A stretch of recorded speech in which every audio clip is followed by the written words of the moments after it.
esengo ezalaka nga motema na koyeba ke bozalaka ebele liboso baetano na bina ike mpona kolanda émission na biso tobengaka sembo nde tolobaka yoko sembo émission ya lisolo sembo émission ya makanisi sembo émission ya tokutanaka mpona kobeta politique mpe masolo masusu matali kita ekolo. Merci na bino na fidélité mpe confiance oyo bozalaka nango na sembo bandeko batali mpona lelo toyambi pour la première fois na plateau ya Canal King Télévision na kati ya émission sembo elongo oyo boyebi yango malamu Paul Diakese. Paul Diakese azali bongo directeur adjoint ya presse présidentielle.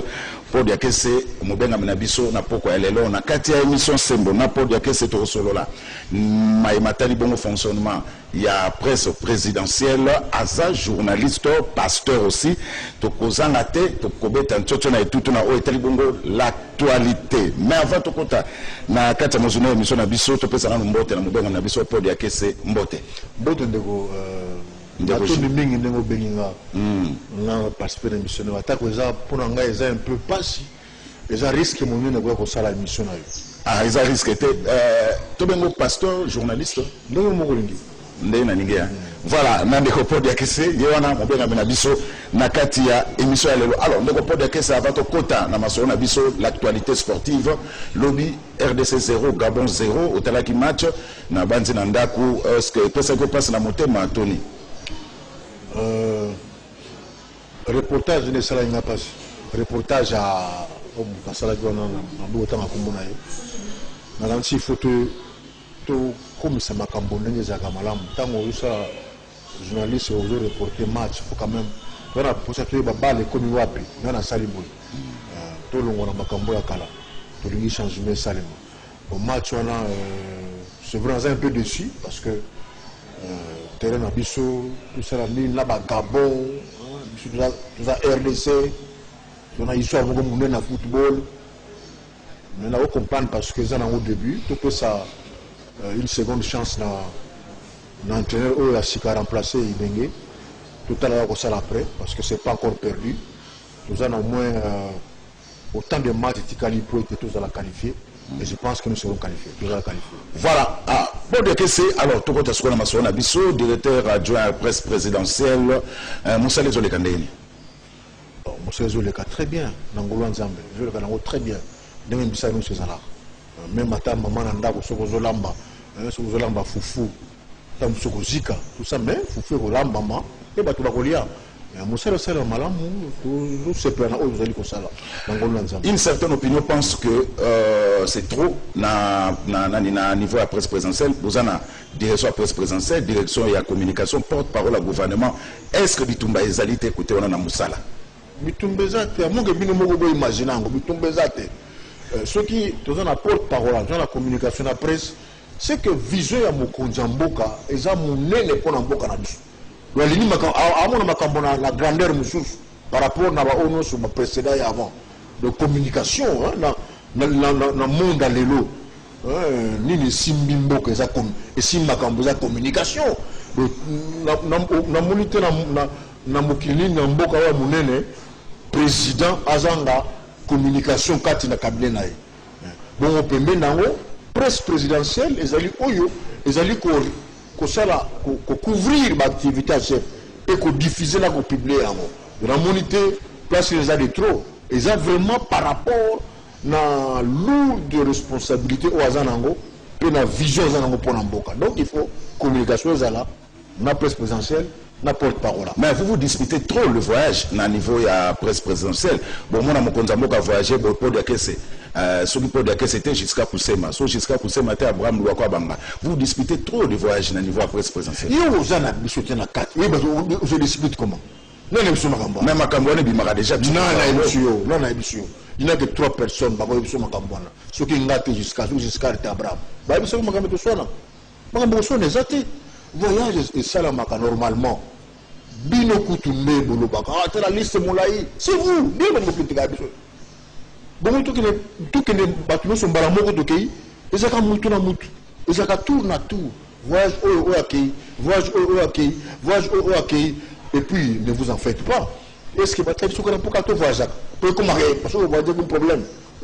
beaucoup de ça va polémique polémique exacte Moussa les a bien polémique la polémique exacte mais ba reporter baso kendete na ko pesa pe ponga na za sembo un qui bambe so Moïsa avoir raté William Tunakov avoir raté c'est ça le problème dans la presse présidentielle le fini bango binoka bino ba konti boso kende ngalingi ba débat wana te ba kombo bato est-ce que on peut éviter ba komba parce que ba komba bato on est un peu mystique mais c'est pas vrai ce que vous dites pour nous sur le bana ba va voyager déjà au moins une fois tout ça combien on voit jamais ça combien ils ont belé chef d'état ça était 50 plus de 50 voyages tout ça on a pour 10 ans et ceux qui le l'autre va voir les années ni voyage les autres qui donc vous ça pour 10 ans yo gasi ni tout l'élection on a 2023 mais tu gagner en haut que soit candidat même yo candidat to bambayo ça n'engage que Paul Diakese ba voyage en haut qu'on se bat pour le voyage on a quitté Angola on a quitté à Paris c'est pas un problème Paris boutique à Paris.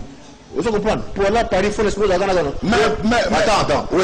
Pour que les Paris, il faut la président.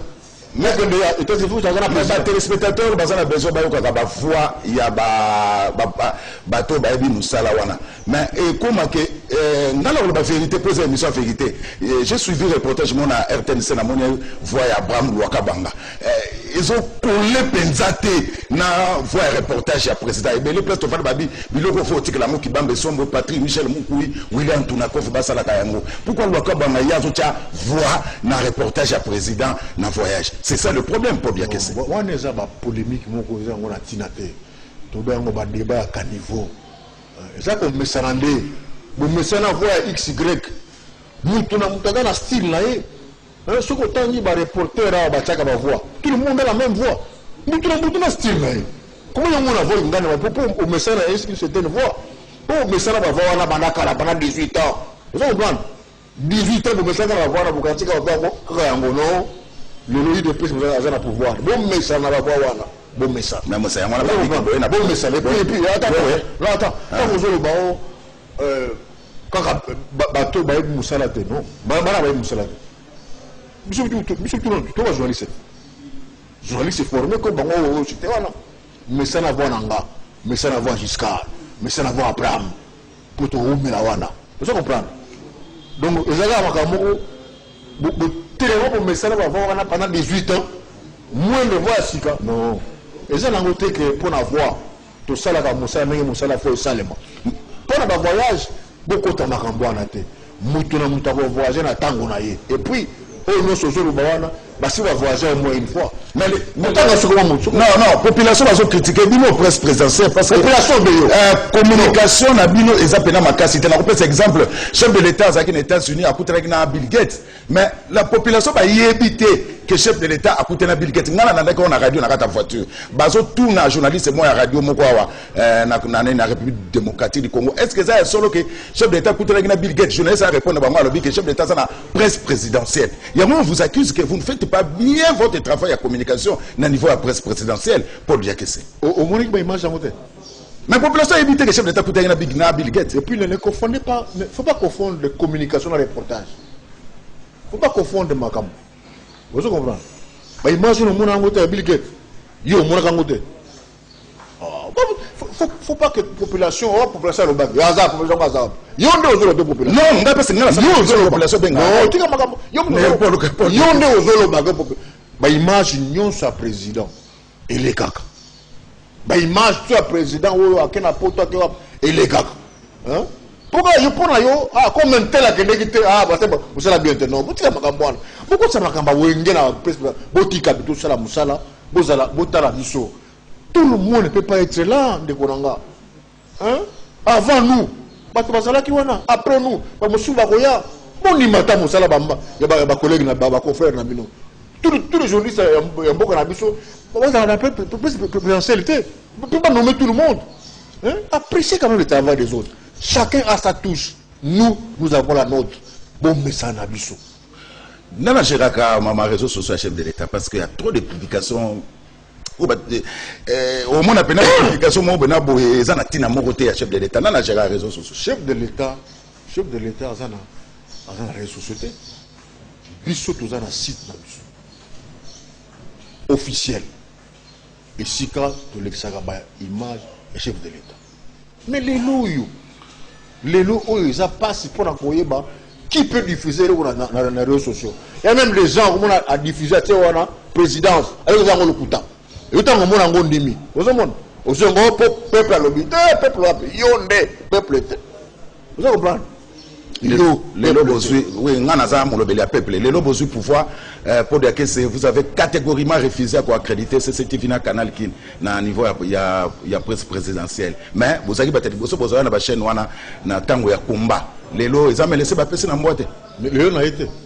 Les lots ça. Quoi accréditer pour na ba report pour na ba activité à chef de l'État. Bozo masumu pamba. Depuis tout bandit ça fait 9 mois.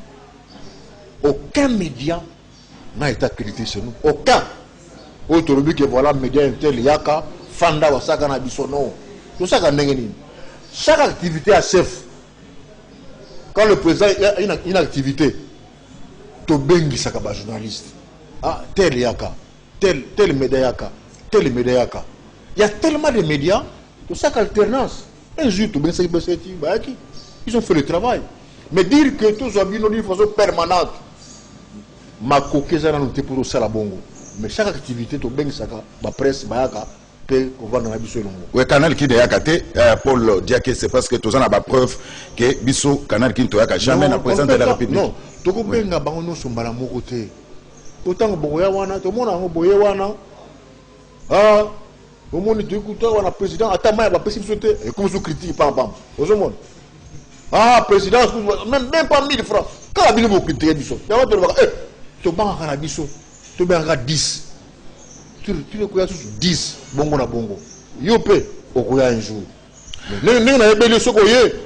Oyo gozawana. Il y a toute une émission. Le problème est en côté. Wana est engagé Paul Diakese. Voilà, on a rappelé na battre les spectateurs que c'est moi pour aller l'autre ambi bongo ndeko Paul Diakese azabongo directeur adjoint ya cabinet ya Mokonzi Amboka. Ndeko Paul Diakese soki batu ba lo ba ke communication ya chef de l'état ezo makasité parce que il y a de preuves ezo monana.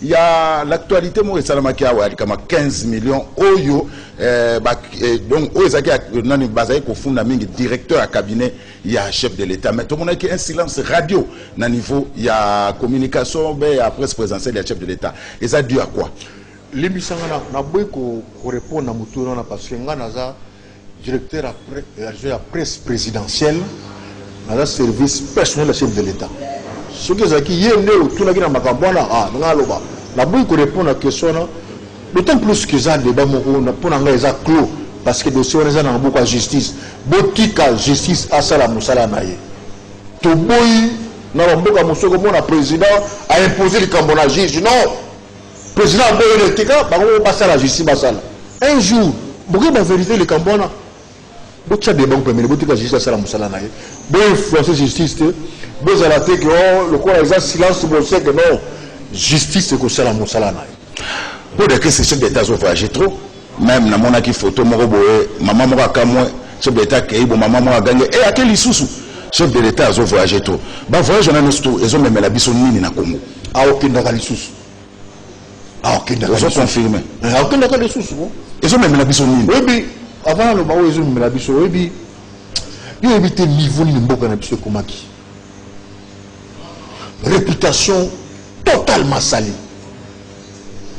Mboka moko oh il n'y a que Ebola, il n'y a que les viols, il n'y a que la guerre, dans la crise. Mais n'a pas été moutou aïa. Dans le coup de la monnaie de Gilles Volontaire, où il y a une plantation la Congo centrale. To HB, Batika, Batika, où il y a une bande de. Faut pas jouer à ce soir. Faut pas la convaincre que on boka wana et comme bien. Alors pour pas la convaincre, faut pas dire que la bande disque.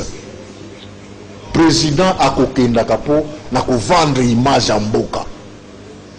Président za mutu oyo porte-parole a kokenda. Et puis tant que ba ezo rapporter misonine.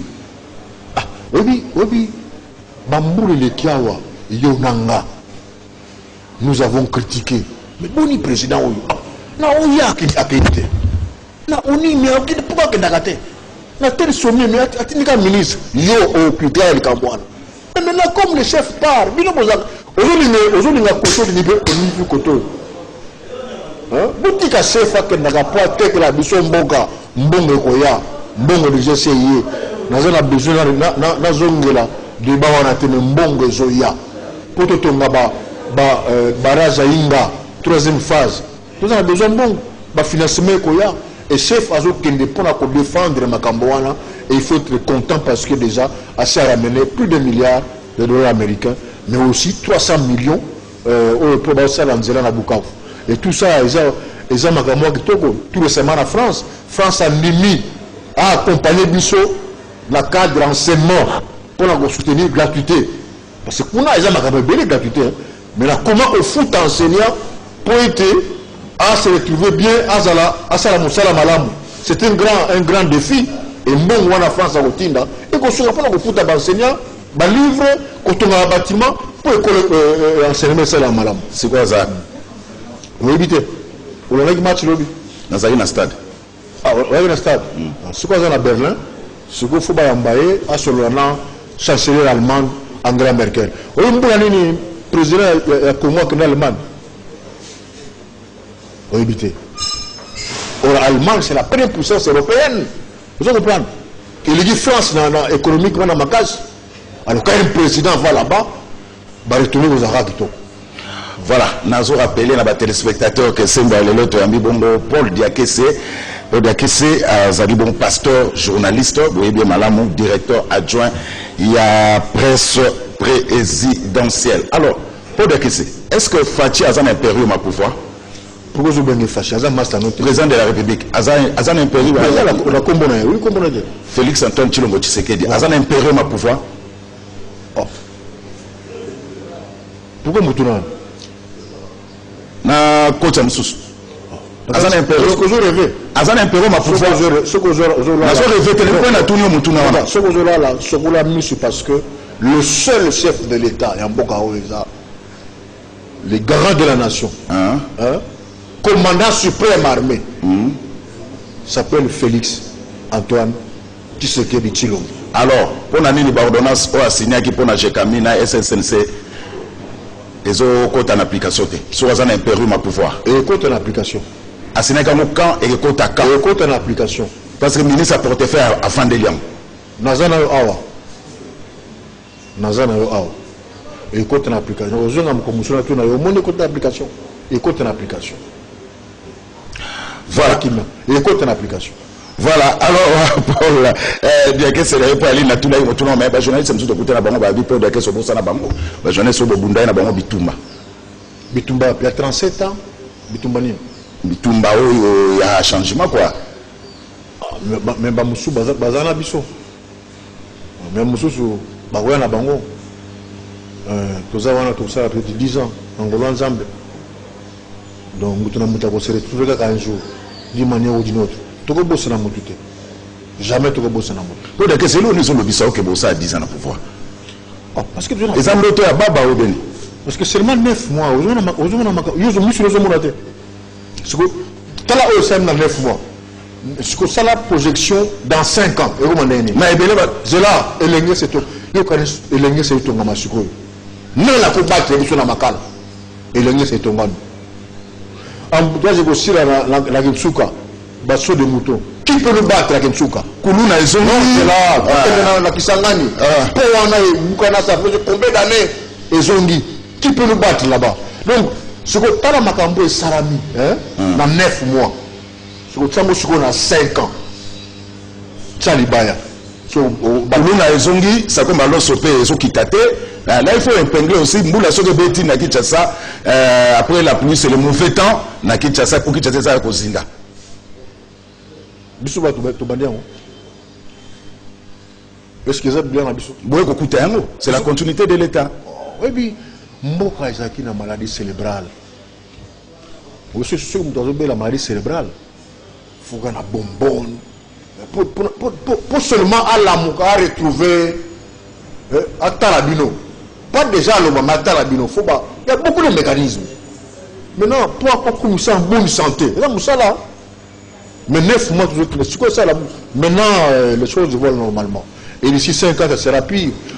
On n'aura même pas besoin de ça la campagne. ba œuvre il y a mandat et que le bayangomoko. Mais le peuple ne sent pas le changement. Le peuple ne sent pas l'amélioration à condition de vie. Dans 9 mois, ne pas dire que c'est. Yosa peuple n'a pas été, mais pas dire que c'est. Ce qui est l'eau au Kenya, il y a des gens qui souffrent. Il y a un Congo, il y a des familles baliaka, bana baliaka na ba journée père, ba parents na ba journée père. La souffrance continue. On ne sent pas le changement. Pas dire que c'est. Beaucoup ça va tout bon. Yo mon famille wana. Yo ne pas dire que c'est. On sait que Kinshasa. Il y a la souffrance à Kinshasa. Peut un exemple type. L'avenir tel là. Les chômages bas sont pleins. Un licencié a ça dans la cabine téléphonique.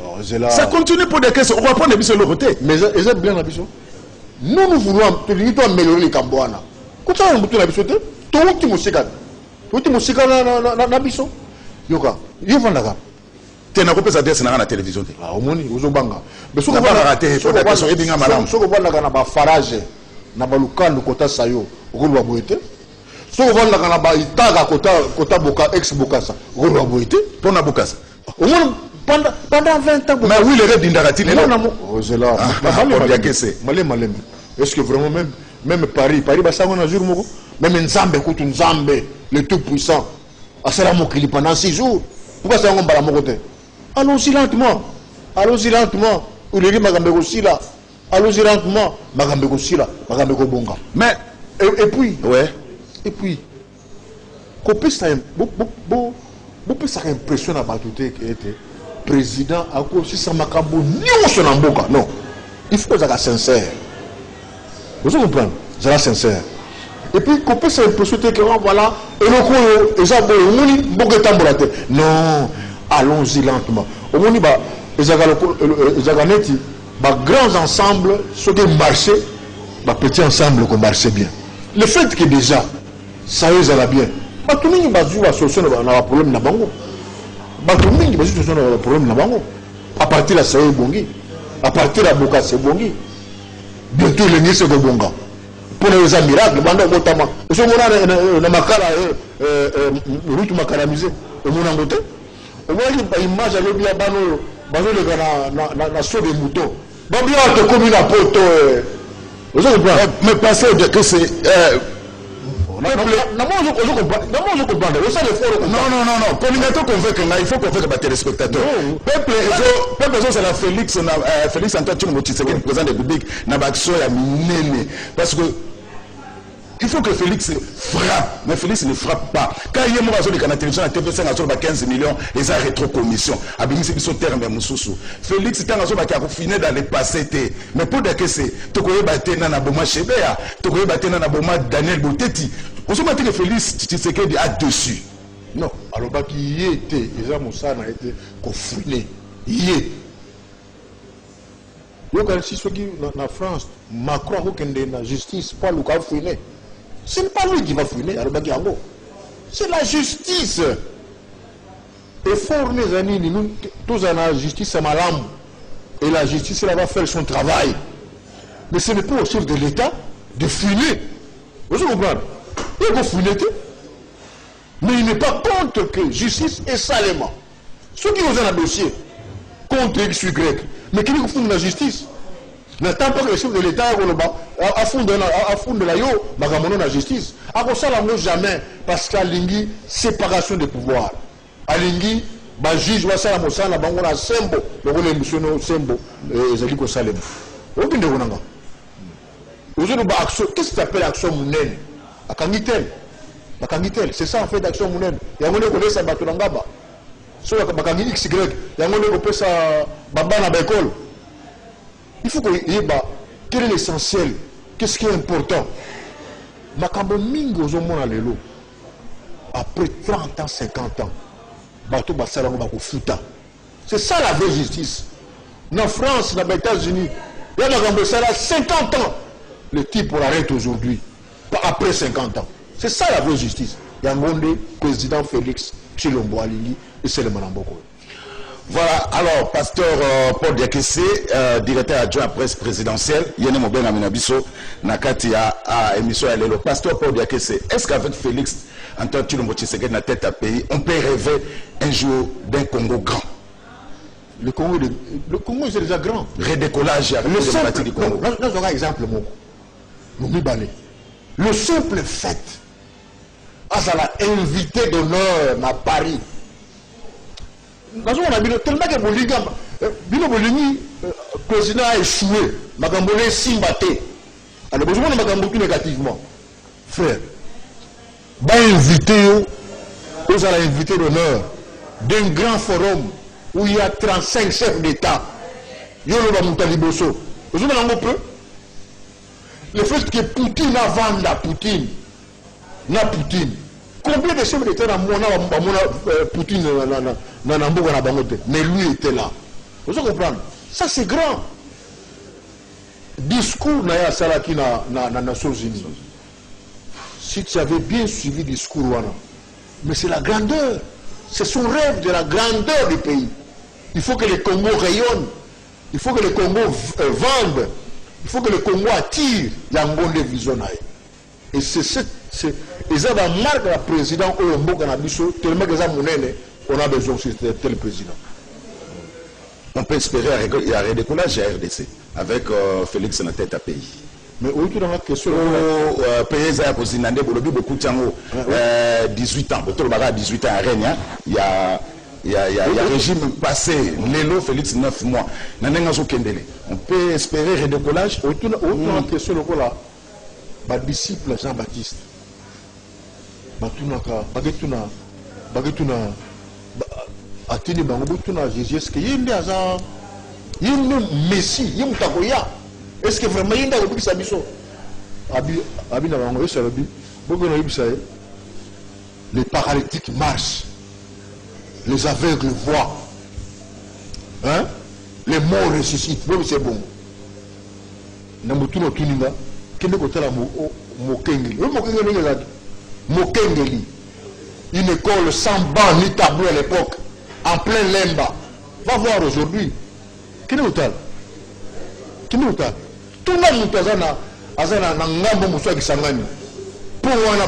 qu'est-ce que ça a apporté dans sa vie? Il est coupé par rapport à Béni. Tout le monde. Pasteur Paul Diake, c'est vrai. On va continuer à continuer à question. On a Nokia. On a triomphal. Na croisement Sayo, na triomphal. C'était plein d'eau. Et puis ma boule, comme ce qu'on l'équipe, aux voitures, ça dit 5 tours dans Sayo, rôti le bébé. Kende Suko, sans l'air, on est dans Sayo. Nabaksa. Est-ce qu'avec Félix Antoine Tshisekedi, c'est la rupture avec le passé? Heureusement que vous avez dit ça. Moi on a besoin de c'est la rupture avec le passé. La rupture totale avec le passé. Rupture avec le passé. Vous avez un changement. Vous avez un changement. Que Makambo est Salem à Jérusalem. Le parti politique va marcher. Va faire un meeting. Et c'est là aucun prisonnier politique dans la prison. Et c'est là beaucoup. Anjuli ni bazongi na mboko. Katumbi aye. Ezalaka na mboko. Liberté on ezalaka que mutozo aller avion, asa meeting na Beni, na Chopo, asa meeting na Bukavu librement. Librement ezalaka. Les paralytiques marchent, les aveugles voient. Bogone usabang. Paul dit que c'est voilà, Paul dit que c'est directeur de cabinet adjoint à chef de l'État.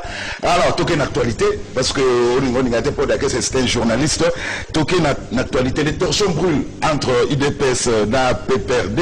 Jean-Marc Kabound a lobby que Baye Kolakonangé pour la fleuve Congo. FCC répondait balobi professeur élève étudiant jamais à couper sa leçon na un professeur. Voilà pour dire que c'est mariage yango déjà est bandit bon, ils ont déjà un danger. Oh c'est pas bon. Ngala tune mutuna, na s'appelle la tune ne mutuna. D'abord il faut voir boutique IDPS à Zeremboka. Banani batika IDPS à Zeremboka. Bino nyonso boutique IDPS à Zeremboka. IDPS à lokola chat chaudé. UDPS va passer jamais occasion à gérer un boka. Dans les années 90, tu sais que des tiens de Moulumba, Premier ministre de la CNS, Bangwanda ou Bacha Makelele, Baboui à travers normalement. À Paris, na Badousso, troisième fois. On a empêché Naïtienne à la première à travers normalement. En 2011, UDPS a gagné l'élection présidentielle. Mais la seule Makambo est celle Maki. Baboui. Mais comme le UDPS a commis le pouvoir, boutique à UDPS, donner, pour passer à l'occasion à UDPS, à prouver dans l'opinion nationale et internationale de quoi il est capable. Bon, on a battu dans la route, boutique à UDPS, à Salam Moussala, à mon la passe na comment pendant 37 ans, boutique à UDPS. Oui, nous devons faire le mariage à FCC Nakash, les un mariage moko tout à fait spécial. Belligérance pendant longtemps. Ayo kanakate. Ba gaz lacrymogène, kutu mingi bazana mwamba. Boka ba soloana. Ba emprisonnement. Ba kamondenge na ndenge. Koyibo ba élection na bango. Ce que pas beaucoup mis ensemble. Sans même vous allez ba fiancé, parce que fiancé les gars, beaucoup étudier dans nos habitude l'un à l'autre. Mais rien ba moko pas mariage. Mais ce que tu as la logique, il y a fiançailles, il y a église. On a dit, même yo, on a un amour sur le besoin. Vous en avez pas un amour sur le terre. Hein? Tu vois, on est couple, non, Bishop Branto Balana, jamais de ski, à Bazar Okuta. Même la pasteur Nazawa. Nous avons dit que non, Bana Bala Moshi n'a jamais tout ça dans Balantalli, ou en Akoshi. Bongo, à plus forte raison, un couple qui n'a pas connu les fiançailles. Bazaka ba il pendant longtemps bazar ensemble. Après vous en côté. Mais ça va s'arranger. Ça va s'arranger. Et je crois que on a un miracle moko pour Mboka Rabiso, ils ont pris à payer pour être Mboka et que Neliboso. Vous avez alors vous avez des tension, hein, bana baso entre bango, papa na maman bazar mo calme. Couple stable. Ne vous en faites. Est-ce que le président de la République a l'aise de diriger le pays au moment où la majorité était dans l'Assemblée nationale? Il est à l'aise pour dire que c'est. Au moins, il a l'aise.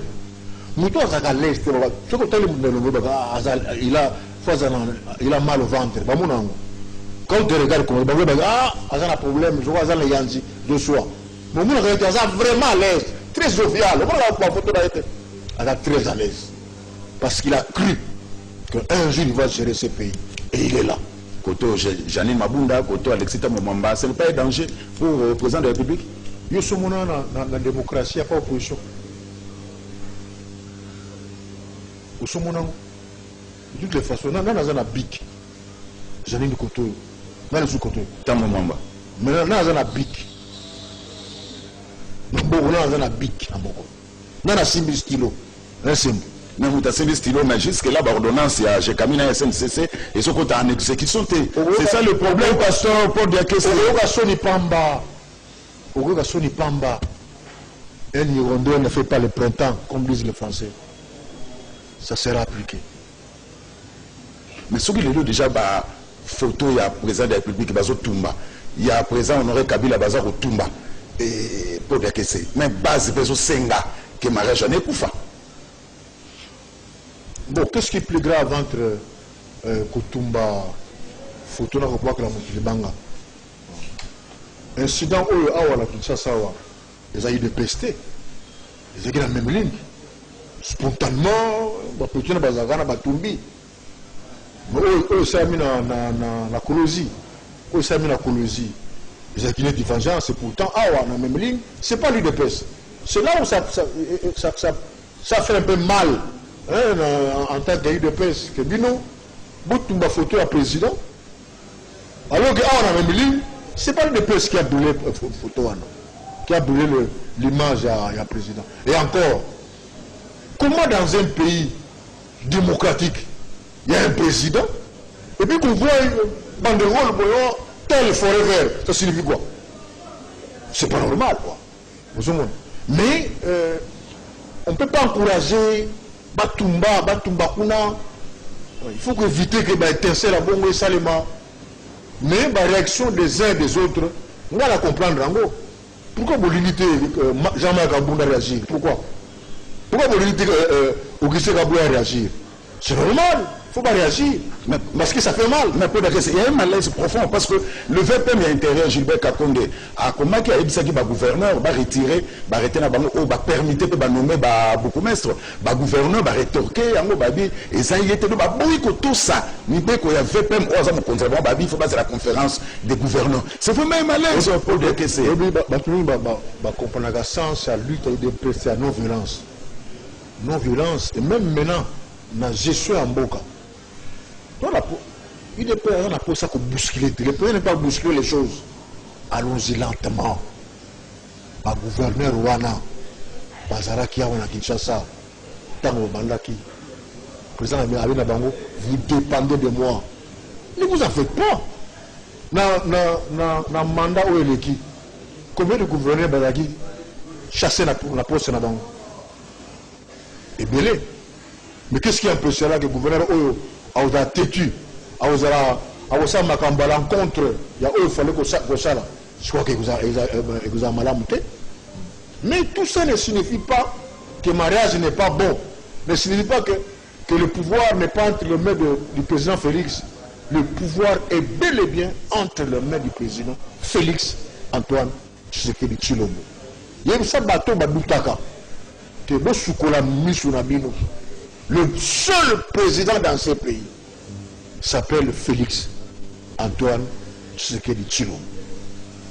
Alors, comme Nasuka a dit pour tout, Nasuka émission. Alors, l'actualité nous sous pour dire que c'est la gratuité de l'enseignement où ils ont aussi maté. Tout ce qui est lentement, mais sûrement vers une année blanche. Pour dire que c'est fou. Une année blanche, pourquoi? Parce que quand la milité, l'école conventionnelle catholique va déclencher grève. Vous parlez de grève.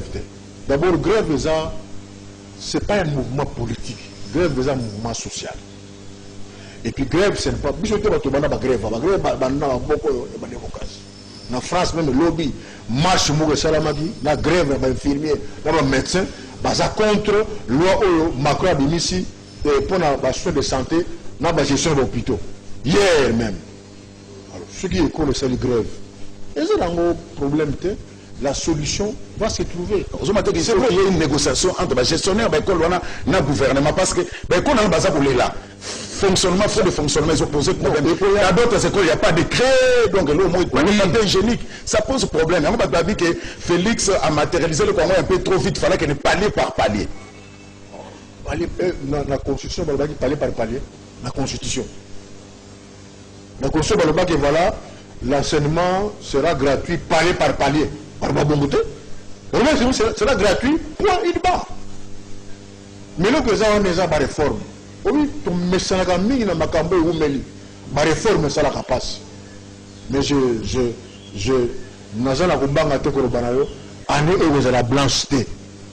Solution est kozwama. Bobo to makotanga bien. Puis que makotanga bien. Na monité congolais ni même enseigner ba parents la monité parani là on a Congo à la col gratuité ba mécanisme de gestion de gratuité et que salement surtout que le président de la République a tiré éducation na esika motuya na mandat na yo solution que zama ba sorte moto esi la mkonini ya kitsuka bientôt quand le chef va rentrer à inaugurer kitsuka ici déjà kitsuka relation ya président de la République na ba baningane ya kala ya lamuka ezande on a habité on a musana ngate ça va bien na moi téléphone on a musana ngate tom tuna ba de lamuka voilà rendez-vous na 2023 voilà ça passe pas ngana répondre rendez-vous na 2023 est-ce que voilà peut aussi est-ce qu'il y aura des élections municipales parce que beaucoup mais ça n'a pas oumeli pour dire que c'est un grand défi. C'est un grand défi. Donc, ça, l'élection, et c'est un bongo, et c'est un temps pour planifier. Mais puis, c'est ni, il faut la restructurer. C'est ni, au mandat, il faut signer à Sika, l'élection de Salem. L'élection de Salami, il faut Sungabiso, pour éviter la nomination à Bourgoumestre, il faut des ordres. Il faut Sungabiso, il faut Mona Bourg, là, il y a un bandal, mais là, Bourgoumestre, c'est Massina. C'est vraiment le jour et la nuit. Donc on a fait l'élection et seulement. Et que seulement on a le temps où et vous avez possible compte tenu des moyens. Mais comme dans la constitution, le président a respecté l'élection et que seulement parce qu'il y a des personnes qui ont ça partout dans la République à gérer la commune, à gérer le territoire, pourquoi pas. Voilà, tout ici, mais comment vous gérez votre base? Il y a eu de pèse, parce que quand on a payé, c'est à boire et à manger, bah, comme tout trop impulsif. Mais c'est le seul parti qui a une base. Il y a une partie qui n'a pas ça. Ça n'engage que pour dire que c'est. Oui. Quand est-ce que vous gérez base? Non, mais c'est le seul parti qui a une base dans Boka. Parce que la base peut fabriquer le monaka, et ça peut monnayer. Mais base, pendant solo. Oh, par engagement, par adhésion, ils ont eu de pèse. Ils ont une grande force. Comment on va gérer la Bango? On va gérer la Bango normalement. Pour dire que c'est, pour nous dire ça, pour dire que c'est, il y a une catégorie, il y a population, comme des zones qui ça, ce sont les Wewa. Mais Belé Balobi Baza, mille de il y a eu de pèse. Est-ce qu'il y a des fois que l'autorité de pèse va solo na Bango? Pour ce que l'équipe na permanence de pèse, Bango va tomber, va comme, va impoli, va comme désordre, Baza va casqueter, Baza identifier des zones de commune à Kinshasa. Est-ce que deux fois, l'autorité de presse va sensibiliser à Bawewa. Ils ont le couteau. Ils ont le couteau qui va l'autorité de presse. Ils ont le couteau. Pourquoi vous avez que Macambisa a soloté? Tous les gens qui ont ça, ils ont l'autorité de presse. Ah non. Ils ont soloté. Pourquoi pour voir? So écoutez le bango, au Kababi, Baolo Banao qui me bataille. Non, il y a pour voir il y a Balo Bataillon dans la tous les gens qui ont la majorité. Non, pourquoi ça a bon côté? Nous avons fait. C'est vrai qu'il y a des membres de presse. Ils sont solo. Mais qui vous dit que non, c'est trop simple ça. Trop simpliste. Ils ont mal à la conclusion. Voilà, ça n'engage que pour dire que c'est. Alors, M. Sili Méchaz a souka poto kabona. Non, mais la remercier, on a eu risque pour nous dire que psychologue dans cette émission. Quand on a lobby, dans les réseaux sociaux, mais j'espère que dans le lobby, c'est dans le lobby vérité, dans le lobby réalité, on peut s'y faire. Peut-être qu'on a répété les sources pour avoir besoin de douter. Président Morgan Mboka, les a Félix Antoine Tshisekedi Tshilombo. C'est lui le principal. Le fils d'Étienne Tshisekedi Wamonomba. Voilà. 10 ans à pouvoir. 10 ans dans le sens que, en 2023, tu gagnes l'élection. Avec n'importe quel candidat, n'importe, tu gagnes l'élection. Parce que. Non, trop sûr, hein?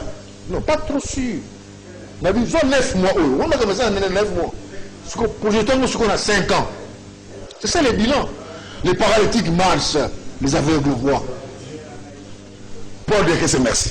Ça va être une opportunité à tout moment et ça l'a bien mis. Surtout dans l'Ingala pour l'Ingala Nelo va m'appeler Mingina. Merci. Bando va être comme Nasuka, tout comme un port de Yakese, Boébé Malamo, journaliste, pasteur, directeur adjoint et à presse présidentielle. Naye, Bolandi, Oyono surtout. Merci à l'équipe technique à CCTV, Moro Djambé, Karine Bébé, Aleka Bongo, Doudou Montiri. Merci Nagui pour tous les grands maestros. Boutika la Malam Moundé Tokutani, Mbala Sima, Nangolou Yantambi. Merci beaucoup mon frère.